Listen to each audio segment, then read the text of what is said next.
Llegamos hoy al último de los evangelios canónicos, el Evangelio según Juan. Y aquí pues los recursos que he estado usando de Harrison y de Guthrie. También tuve el privilegio de tomar un curso especial con Moisés Silva sobre Juan y la verdad él me abrió muchos panoramas que yo no había considerado y algo de esto está incluido, sobre todo en la segunda hora. Bien, vamos a hablar de algunos de los mismos temas que hemos hablado, sobre todo en la primera hora, cosas que pertenecen a la introducción especial, autor, origen, fecha, propósito, pero algo con Juan que es muy importante es tratar de decidir si podemos algo de su relación con los sinópticos, porque hemos visto los sinópticos como un paquete y Juan es aparte y muy distinto, aunque hay traslape obviamente. Y luego estructura y características especiales, y luego la segunda hora hablar de asuntos hermenéuticos. El autor. Aquí tenemos algo interesante, porque por un lado él se identifica, pero él no da su nombre. Entonces por un lado él dice quién es, pero no dice quién es. Pero tenemos unas pistas. Tenemos evidencia interna y tenemos evidencia externa. Vamos a ver, evidencia interna, el autor se identifica como testigo ocular. Él dice, vimos su gloria, y también como el discípulo amado por Jesús. Y él también dice que él estaba sentado al lado de Jesús en la última cena, y que él se inclinó sobre Jesús y le preguntó, pues, ¿quién es? Porque había hablado de alguien que iba a traicionar. El autor exhibió conocimiento de costumbres judías, de la historia judía, de la geografía de Judea y Jerusalén, y de pequeños detalles de eventos que él relata. Y entonces todo esto también es evidencia de alguien de ahí, alguien muy involucrado, un testigo ocular de los eventos relatados. El discípulo amado fue parte del grupo mencionado en 21:2. Entonces aquí podemos como reducir las posibilidades. Pedro, Tomás, Natanael y los hijos de Zebedeo, Santiago y Jacobo y Juan. Entonces tenemos ya, con esto podemos reducir el número. El discípulo amado también estuvo presente en la crucifixión. Y en todo el capítulo 21 estaba en asociación cercana con Pedro. Algo que observamos a través de los evangelios, que hubo un grupo de 3 que estaban muy pegados y tenían ciertos privilegios que los otros no tenían. Pues Jacobo, Juan y Pedro. Jacobo fue ejecutado muy temprano. Entonces esto de los hijos de Zebedeo, esto lo deja solamente a Juan. Nunca se menciona a Juan por nombre. Los otros discípulos, no todos, pero otros discípulos se mencionan por nombre. Pero en el Evangelio de Juan, Juan no se menciona por nombre. Habla de los hijos de Zebedeo. Entonces no menciona a Juan. Juan es Juan el Bautista. Entonces esto, si está tratando de ser anónimo, esto puede ser una pista que no quiero decir que se pasó, pero al no mencionar su nombre lo hace un poco sospechoso que a lo mejor es él. El autor, evidencia externa. Ireneo identificó al apóstol Juan como el autor y lo ubicó en Éfeso, donde quedó hasta el tiempo del emperador Trajano. Y Trajano reinó de 98 a 117. Entonces, si esta pieza de tradición es correcta, esto confirma que Juan vivió mucho tiempo y vivió hasta finales del siglo. Si llegó ahí, estuvo ahí hasta tiempos de Trajano, llegó pues al año 98. Eusebio agregó que Ireneo aprendió la identidad del autor de Policarpo, quien la aprendió de los apóstoles. Pues aquí Ireneo tiene esta información y luego Eusebio dice que Ireneo estaba en Éfeso como niño y luego él se trasladó a lo que es hoy en día Francia y estuvo en Lyon. Entonces, pero dice que Eusebio dice que Ireneo conocía a Policarpo y Policarpo conocía a Juan y otros de los apóstoles. Pues aquí tenemos una liga, si es correcta, tenemos una liga bastante fuerte.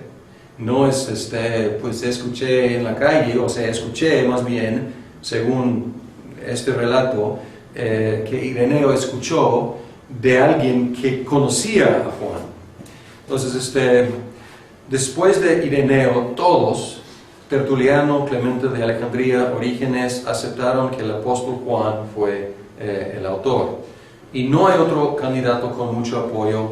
Algunos han hablado del anciano Juan, de Juan de Jerusalén y otros candidatos, pero realmente ni sabemos si estas personas entonces no hay mucho apoyo. Entonces realmente el único candidato fuerte es Juan el apóstol. Y concuerda, o sea, evidencia interna con evidencia externa, todo concuerda apuntando hacia Juan el apóstol. El origen. Éfeso es el candidato más fuerte por el testimonio de Ireneo y la asociación entre Juan y esa ciudad. Entonces hay más tradiciones que asocian a Juan con Éfeso. Algunos proponen a Alejandría por el uso del Evangelio por los gnósticos egipcios. Era un favorito de los gnósticos por su característica, digamos, filosófica y algunos conceptos que concordaban con ideas gnósticas. También por el papiro descubierto allí, vamos a hablar de este papiro, y también por una supuesta dependencia del filósofo judío helenista Filón, porque antes de Cristo este filósofo helenista, judío helenista, él hablaba del verbo, de la palabra, del logos. Y algunos dicen que, pues Juan dependía de Filón. Es poco probable, entonces esta teoría no es muy fuerte, pero hay por lo menos en la superficie, hay una semejanza entre Filón y Juan. Algunos apoyan a Antioquía por las alusiones en Ignacio de ahí, y en sus escritos, él hace referencias a ciertos pensamientos y el lenguaje de Juan, pero esto probablemente no es muy fuerte, porque si Juan estaba circulando, el Evangelio de Juan, si estaba circulando, pues cualquiera podría haber reflejado sus ideas. Entonces, Éfeso es el candidato más fuerte, pero no tenemos información segura, digamos, pero es el candidato más probable. Bien, fecha. Aquí ha habido propuestas entre el año 70 y ¿saben qué? Debo agregar o debo cambiar esto, porque algunos cuantos, no muchos, algunos dicen que hasta antes de, o sea, bastante antes de. Aquí dice antes de, pero algunos como en 60 y algunos lo ponen bastante atrás. Entonces, antes del año 70 hasta 170. Y obviamente el que proponga que fue escrito en 170 ya está descalificando al apóstol Juan. Y ha habido una tendencia, y Harrison habla algo de esto, pero ha habido una tendencia entre la crítica del Nuevo Testamento. Durante un tiempo estaban fechando los libros del Nuevo Testamento muy, muy tarde. Y obviamente descalificando que los apóstoles habían escrito estos libros, pero desgraciadamente mucho tenía que ver con sus propias presuposiciones de los investigadores más que la evidencia. Y entre más evidencia salga a la luz, más temprano estamos fechando los libros. Muy interesante, en 1935 se descubrió en Egipto un fragmento de un papiro. Y acuérdense de que los papiros era el medio más antiguo, y luego seguían otros medios, el pergamino y luego el papel. Entonces tiene 2 versículos de Juan 18 de un lado y 2 al otro lado. Y los expertos han fechado este fragmento en más o menos 125. Hay fechas entre como 100 y 150, pero vamos a tomar la mitad, 125. Haciendo este manuscrito el más antiguo del Nuevo Testamento, y es de Juan. Entonces, si Juan fue escrito en Éfeso y estaba circulando en Egipto en 125, tenía que haber sido escrito bastante antes, no sabemos cuánto. Entonces, ya no es posible fechar Juan después del año 100. Entonces, un año razonable sería alrededor de los 90. Aquí es una foto de Papiro 52. Entonces, este es el fragmento. Y aquí, a lo mejor la resolución no es tan buena, pero tenemos parte de 2 versículos aquí, y del otro lado tenemos parte de otros 2 versículos. Y ¿se acuerdan del papiro que tenía tiras horizontales y luego tenía tiras del otro lado verticales? Y solían escribir solamente del lado horizontal por razones obvias, porque es más para seguir con la textura, el grano del papiro. Y si no se aprecia aquí, pero más o menos se puede ver que aquí del otro lado hay líneas verticales. Entonces se ve, ¿no?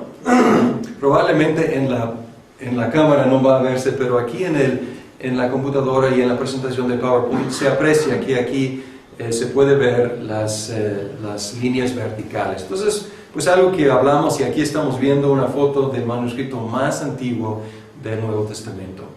Y esto ha cambiado la cuestión de la fecha de Juan. Y obviamente todo esto, si fue antes del 100, todo está concordando, si él vivió una vida larga, y si él estuvo hasta el tiempo de Trajano, todo concuerda permitiendo que Juan podría haber sido el autor. Bien, propósito. Aquí lo bueno es que tenemos un propósito declarado. El evangelista declaró su propósito en 20:31, dice: pero estas cosas se han escrito para que creáis que Jesús es el Cristo, el Hijo de Dios, y para que al creer tengáis vida en su nombre. Aquí tenemos varios de los temas principales de Juan. Tenemos Cristo, Hijo de Dios, creer y vida. Y en este versículo tenemos 4 temas principales del Evangelio de Juan. Y aquí está dándonos lo que es su propósito. Entonces no tenemos que ir averiguando qué ha habido querer decir. Entonces, pues aquí dijo. La cosa es que hay un variante textual que depende de una sigma. Aquí, si tiene sigma, esta palabra creáis, para que creáis, es aorista. Y aorista en subjuntivo, si todos estos dos son subjuntivos, igual como en español, para qué requiere un subjuntivo. Entonces es subjuntivo, pero aorista implica una acción sencilla, y presente implica una acción continua. Y pueden ver la diferencia aquí, es solamente la sigma. Ahora, ¿qué importancia tiene? Probablemente no mucha, pero puede haber una leve diferencia de énfasis si es aorista o si es presente.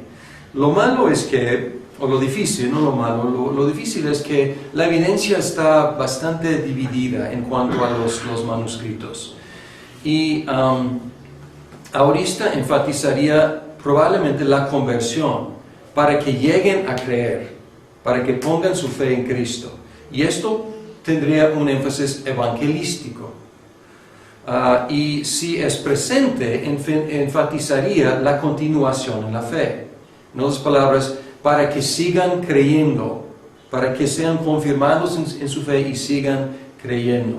Entonces, el propósito fue evangelizar o confirmar en la fe.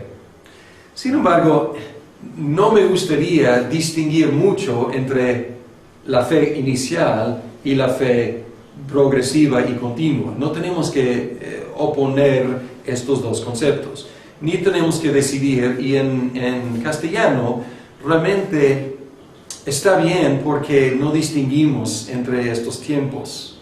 Y nuestro para que creáis cubre los dos conceptos, ¿no es cierto? O sea, cubre para el no cristiano, para que creas ahora, o sea, por primera vez, y al cristiano es para que sigas creyendo. Entonces realmente en español no tenemos que hacer esa diferencia. Pero es una quizás curiosidad, y no tenemos que preocuparnos mucho, pero ahí es un pequeño debate entre los eruditos, y no me acuerdo déjame ver qué calificación le da la UBS. Es 20, 31, sí, le da una calificación de C. Es como decir, pues la evidencia es muy fuerte de los dos lados y no podemos decir con seguridad. Entonces, pero esto no afecta mucho, pero es un detallito que pues a lo mejor deben saber. Bien, propósito, seguimos. Juan quería promover una fe específica, no una fe general, una fe específica en Jesús como Mesías y como Hijo de Dios. Y aquí tenemos una combinación que no encontramos tan fuertemente como en los otros evangelios. Mateo enfatizó que Jesús es el Mesías. Marcos enfatizó que Jesús es el Hijo de Dios. Y Juan enfatiza que Jesús es el Mesías, el Hijo de Dios.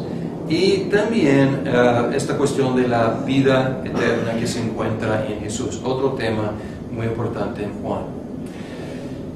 Los eruditos a veces se les escapa lo obvio. En lugar de simplemente aceptar lo que Juan dice acerca de su propio propósito, ellos quieren escudriñar y excavar y encontrar lo que está ahí escondido. Y ellos han propuesto muchos otros propósitos. Complementar, y vamos a ver que algunos tienen algo de peso, pero otros están realmente fuera de lugar. Complementar a los sinópticos, suplantar a los sinópticos, polémica contra los judíos incrédulos, polémica contra el gnosticismo, presentación de un cristianismo helenista, corregir una secta de seguidores de Juan el Bautista que seguían siguiendo a Juan cuando debían seguir a Jesús, corregir errores en la iglesia, corregir la escatología de la iglesia. Y todo esto ha sido propuesto por diferentes eruditos. Algunos de estos pueden tener algo de mérito, y vamos a ver a través del día de hoy algunos énfasis que podrían apoyar algunos de estos temas. Pero el propósito anunciado por el autor tiene que tomar precedencia sobre todos. Entonces, claro, si él nos dice, pues debemos ir con lo que él nos dice, que es evangelístico o es confirmador de la fe, o probablemente las dos cosas. La fe en Jesús como que Mesías e Hijo de Dios, para que creamos y creyendo tengamos vida eterna en su nombre. Ahora, esta cuestión, relación con los sinópticos, eso es importante, porque hay una diferencia tan marcada entre estos. Hay 4 posibilidades: complemento, independencia, interpretación o sustituto. Complemento, que tenía la idea de escribir algo que proveería información no contenida en los sinópticos. Independencia, que él no sabía nada de los sinópticos y él independientemente escribió su evangelio. Interpretación, que él está tomando a los sinópticos y diciendo, esto es lo que quieren decir. O sustituto, los sinópticos están mal y quiero que pues lean mi evangelio porque está bien el mío y estos están mal. Estas son las 4 posibilidades. Y ha habido proponentes, obviamente, de estas 4 posibilidades. Vamos al primero que explicó Eusebio. Según Eusebio más bien, entonces esto es Eusebio comentando sobre lo que comentó Clemente. Entonces no tenemos de Clemente directamente, pero según Eusebio, Clemente de Alejandría escribió: finalmente, Juan, percibiendo que los hechos corporales o externos habían sido expuestos en otros evangelios, instado por sus discípulos y con la inspiración del Espíritu Santo, compuso un evangelio espiritual. En otras palabras, ¿cuál de las 4 opciones está diciendo Clemente? El primero, de complemento, o sea, considerando que los sinópticos hicieron un buen trabajo con su propósito, perfecto. Él quería hacer algo diferente y animado por sus discípulos, a lo mejor habiéndolo escuchado predicar y enseñar, habrían dicho, o sea, según esto, pues maestro, tú tienes otras cosas que aportar, ¿por qué no escribes algo? Y aquí no es muy claro lo que es un evangelio espiritual, pero aquí contrasta con corporal, no quedando solamente con hechos físicos, relatos de lo que pasó, sino tratando de llegar al significado espiritual del asunto. Bien, entonces aquí primera descripción es una descripción de complemento. Algunos factores que debemos tomar en cuenta son estos. Hay similitudes entre algunos hechos relatados por Juan y los sinópticos. Sin embargo, muy diferente a los sinópticos, no hay el lenguaje que tienen en común. Porque en los sinópticos a veces estás leyendo y dices, acabo de leer esto.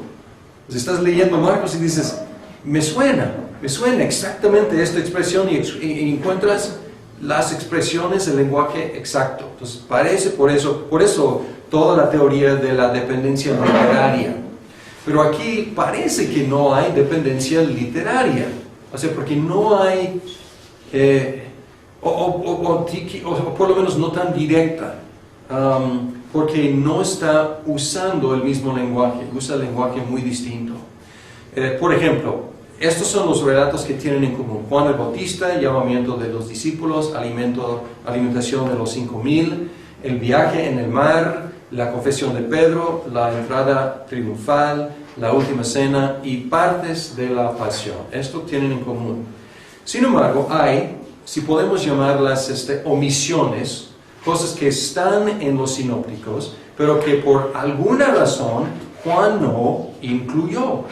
Y estas no son cosas de poco peso, son cosas importantes. El nacimiento virginal, el bautismo de Jesús, la tentación, la transfiguración, la sanidad de leprosos o demoníacos, las parábolas, la institución de la cena del Señor, la agonía en Getsemaní, el grito de abandono en la cruz y la ascensión. Entonces no son cosas de poca importancia. Y Juan, silencio, no menciona estas cosas. Otras cosas, adiciones, lo que Juan aporta que no están en los sinópticos. El ministerio temprano en Judea. Y es una diferencia muy importante. Acuérdense de la estructura sinóptica. ¿Cómo va? Empieza en Galilea, luego más allá de Galilea, y luego al final Jerusalén, Judea, Jerusalén. Pero casi no habla de ministerio temprano en Judea. Pero Juan se enfoca en ese ministerio. Galilea, dices. No, en Judea. Judea, sí. Sí. O sea, los sinópticos se enfocan en Galilea al principio y luego el movimiento hacia Judea.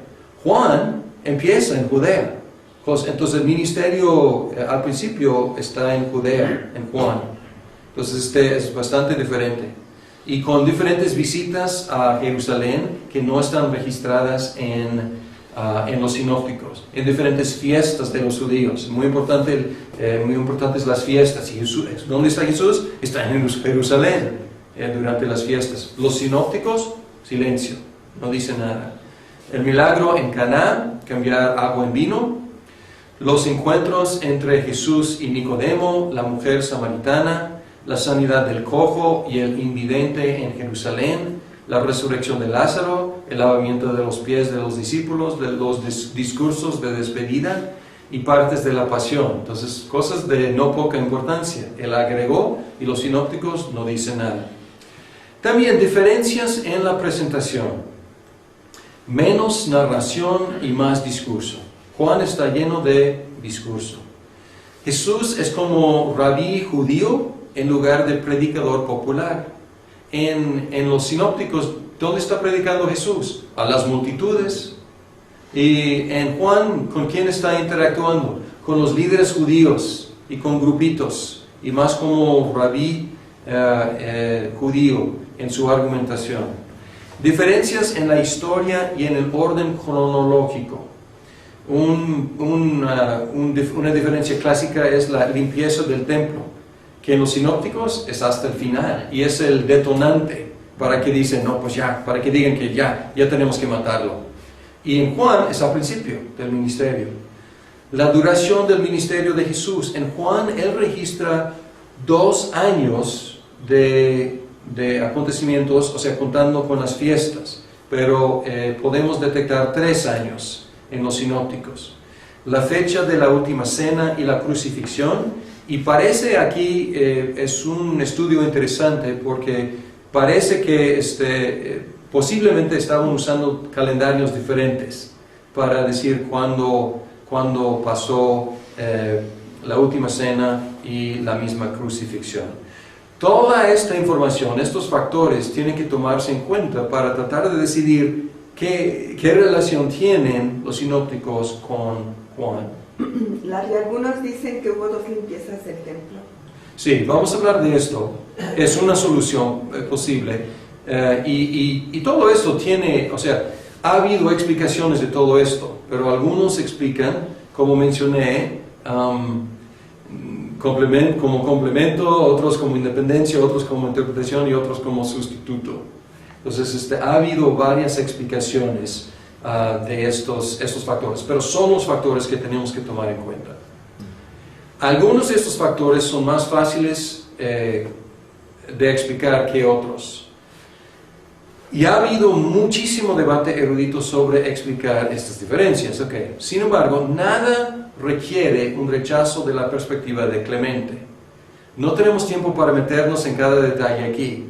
Sin embargo, nada de estas diferencias y estos factores requieren un rechazo de la perspectiva complementaria. Todos estos factores que hemos considerado pueden explicarse dentro de un marco de complemento.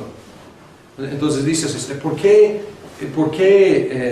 no incluyó el nacimiento virginal? Pues Marcos tampoco. O sea, ¿por qué no incluyó el bautismo de Jesús? Porque todo el mundo sabía. O sea, todo el mundo sabía que había pasado. ¿Qué de la transfiguración? No, pues ya tenía la gente la información suficiente. ¿Para qué escribirlo otra vez? Si mi propósito es agregar cosas que no saben todavía. Entonces, fácilmente todo esto se puede explicar. No digo fácilmente, algunos son bastante difíciles, pero digo, nada rompe el esquema de complemento. Si Mateo enfatizó el cumplimiento de la profecía, Marcos la deidad de Jesús como Hijo de Dios y Lucas el Espíritu, Juan enfatizó todo esto en una síntesis teológica. ¿Y aquí qué estamos diciendo? Estamos diciendo que no solo complemento, pero algo de interpretación también, porque está tomando énfasis, consciente o inconscientemente, no sabemos si él tenía enfrente suyo, o sea, ahí los otros evangelios para estar compilando y comparando, no sabemos, pero está tomando énfasis y está uniendo algunos énfasis de todos los otros evangelios. Entonces, complemento y un poquito quizás de interpretación también de unos énfasis de los otros evangelios. Bien, estructura. Estoy muy feliz esta mañana porque algunos me entregaron sus bosquejos de Juan y ya están entregándome lo que yo buscaba y no me explicaba bien hasta la semana pasada. Y aquí tenemos, les voy a presentar una estructura que Moisés Silva utilizó, pero aquí recibí 3 y son 3 diferentes. y son tres, están organizadas alrededor de tres diferentes temas. Alguien organizó alrededor de la cuestión del testimonio, y tiene testimonio de Jesús, testimonio de Juan el Bautista, testimonio de las obras milagrosas, testimonio del Padre y testimonio de las Escrituras. Muy interesante. Otra persona observó la repetición de yo soy. Yo soy pan de vida, luz del mundo, puerta de las ovejas, buen pastor, resurrección en la vida, camino, verdad y vida.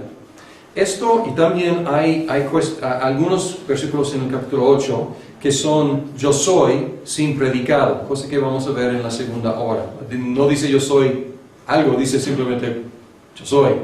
Ahora, este tiene que desarrollarse un poco más porque es solamente observar las instancias de yo soy.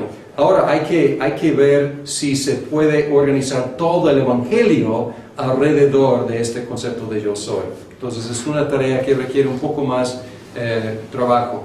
Verdad. Alguien me entregó algo que la verdad viene al mundo, testimonio de señales de la verdad, afirmaciones de la verdad, comunión y propósitos en la verdad, rechazo de la verdad, triunfo de la verdad.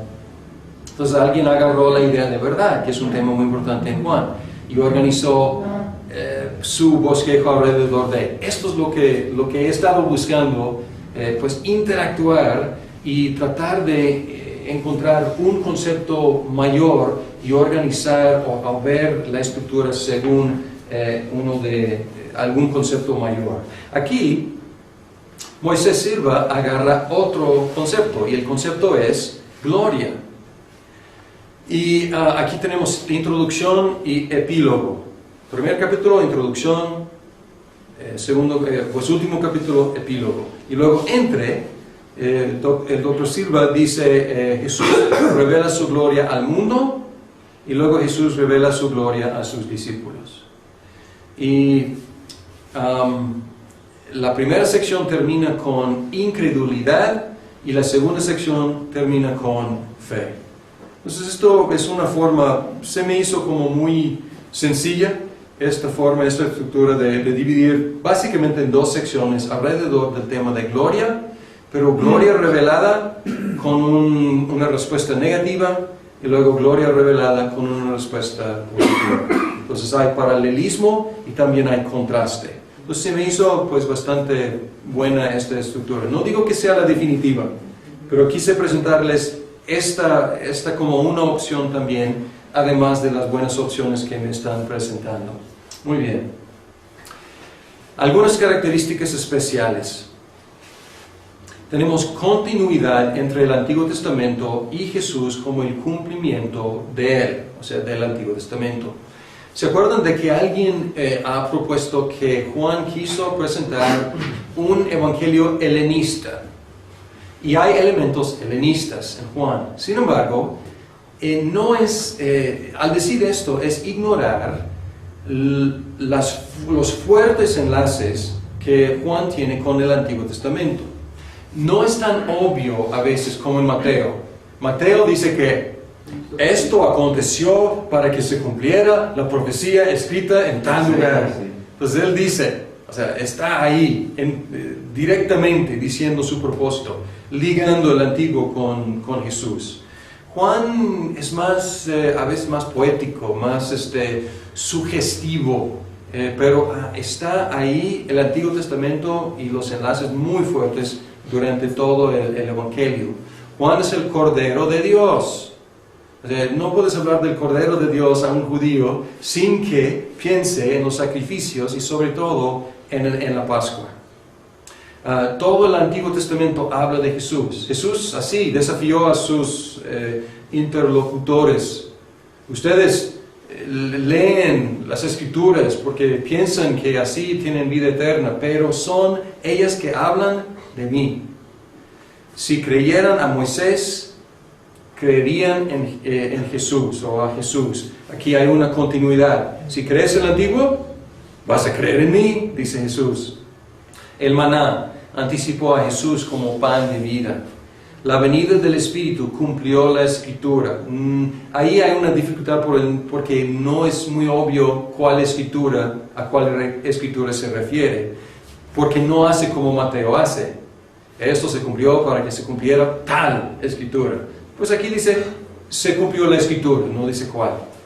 La imagen del pastor en Ezequiel 34, ahí habla de los pastores que solamente se preocupaban por sí mismos y no cuidaban a las ovejas, y luego llega Jesús y hablando con los fariseos, y él hace este contraste. Los que debían estar cuidando, pues no están cuidando, pero el buen pastor sí. La entrada triunfal cumplió la profecía, ahí lo dice. Isaías 38, 39 anticipó la incredulidad de los judíos. Tenemos esto al final, la explicación de la incredulidad en el capítulo 12, cita Isaías. El no romper las piernas de Jesús solo se menciona en Juan, también cumplió la Escritura, y aquí pues es una cita exacta del Antiguo. Abraham se regocijó a ver el día de Jesús.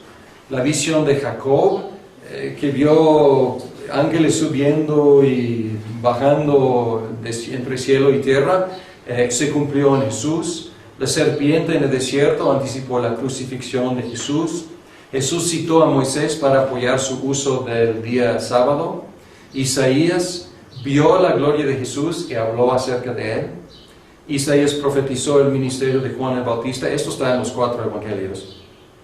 Jesús citó el Antiguo Testamento en algunas de sus controversias y le dice a la mujer samaritana, la salvación viene de los judíos. Pues hay mucha continuidad. Sin embargo, hay discontinuidad también entre el Antiguo Testamento como anticipo y Jesús como complemento. ¿Se acuerdan que en hermenéutica hablamos de la tipología y hablamos acerca de que el antitipo es siempre mayor que el tipo? Entonces esta es la discontinuidad, que hay continuidad, hay conexión histórica, pero el antitipo es siempre mayor, y aquí vemos lo mayor. La ley vino por medio de Moisés, pero la gracia y paz por medio de Jesús. Entonces esto es contraste, es discontinuidad. El vino nuevo del Evangelio es mejor que el agua de purificación de los judíos. Es uno de los significados del milagro en Caná. Algo nuevo ha llegado, algo mejor ha llegado. El cuerpo de Jesús es el reemplazo del templo. Destruyan este templo y en 3 días lo reedificaré. Entonces ahí está hablando de su cuerpo, o sea, hay doble sentido. Ya su cuerpo es Dios con nosotros, es Dios viviendo con nosotros. El templo está quedando obsoleto. Los que comieron... pues debemos mencionar también sobre este punto, ¿qué dijo a la mujer samaritana? Está llegando el día, y ha llegado, en el cual los verdaderos adoradores no adoran ni allá, ni acá, sino en espíritu y en verdad. Pues está diciendo que ya está quedando obsoleto la cuestión del templo o dónde se debe adorar. Los que comieron el maná eventualmente murieron, pero el pan de vida satisface eternamente. Es contraste. El Espíritu todavía no había sido dado antes de la glorificación de Jesús. Entonces es un contraste fuerte de época. El Espíritu todavía no, hasta que Jesús sea glorificado. Entonces hay discontinuidad. Mucho énfasis en el Espíritu Santo. ¿Se acuerdan es algo que dijimos acerca de Lucas? Hay en Juan hasta más énfasis en el Espíritu Santo. Hay que conocer del Espíritu, hay que adorar a Dios en espíritu.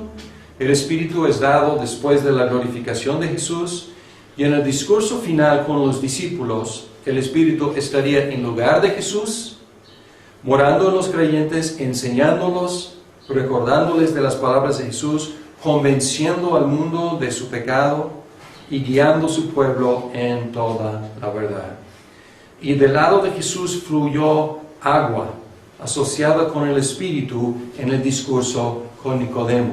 Entonces le abrieron el costado, y ¿qué fluyó? Sangre y agua. Y solamente Juan menciona, y a través vamos a ver ejemplos de que en Juan están asociados el Espíritu y el agua.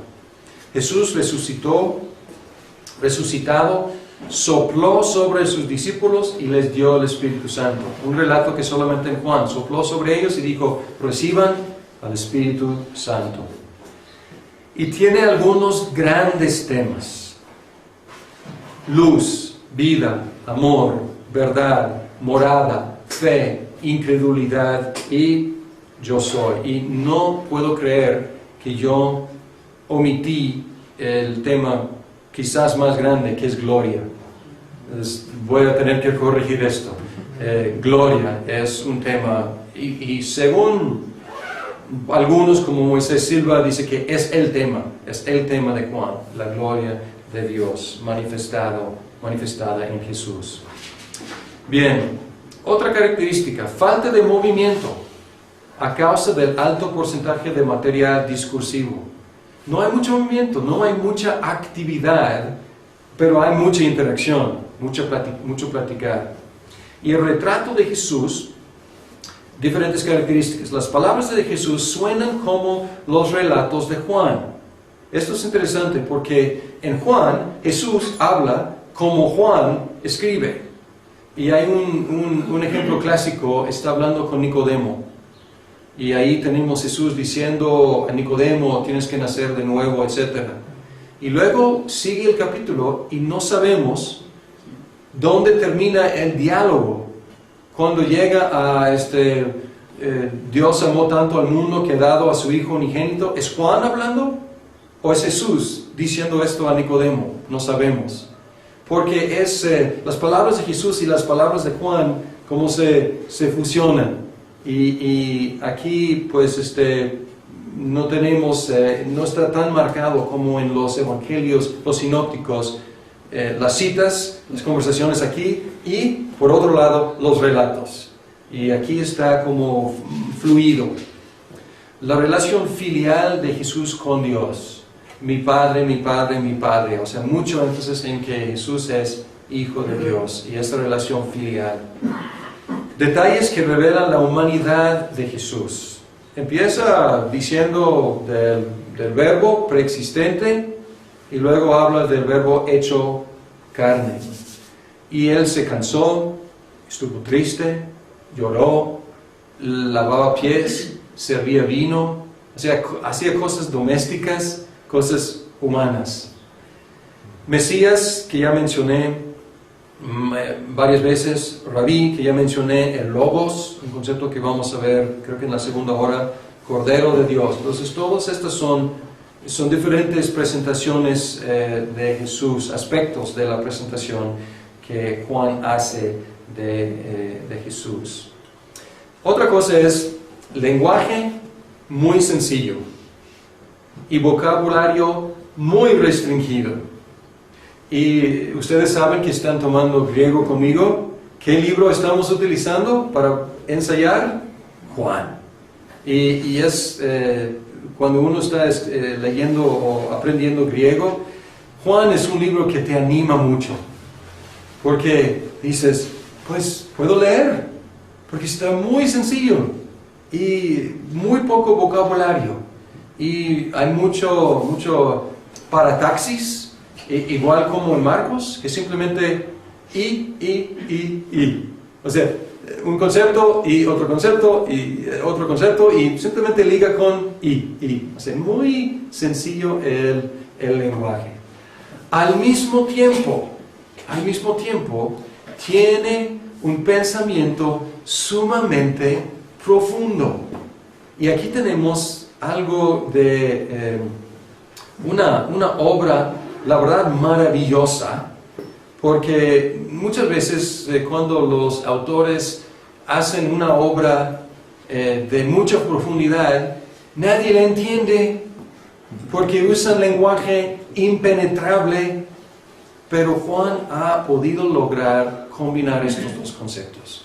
Lenguaje muy sencillo, muy accesible, con conceptos y pensamiento muy profundo. Por lo tanto, Juan es interesante. Cuando entramos en una tribu nueva que no tiene la Biblia, ¿qué hacemos? Empezamos a traducir. ¿Y qué traducimos? el Evangelio de Juan. Cuando queremos compartir una porción de la Biblia con un nuevo, con alguien que jamás ha conocido nada de Jesús, ¿qué le damos? Muchas veces le damos el Evangelio de Juan. Y al mismo tiempo, la literatura académica, erudita, acerca de Juan es sobreabundante. Entonces, este libro es capaz de ayudar al más ignorante, al más nuevo, y también intrigar al más erudito durante toda su vida. La verdad es una combinación fascinante de sencillez también con profundidad.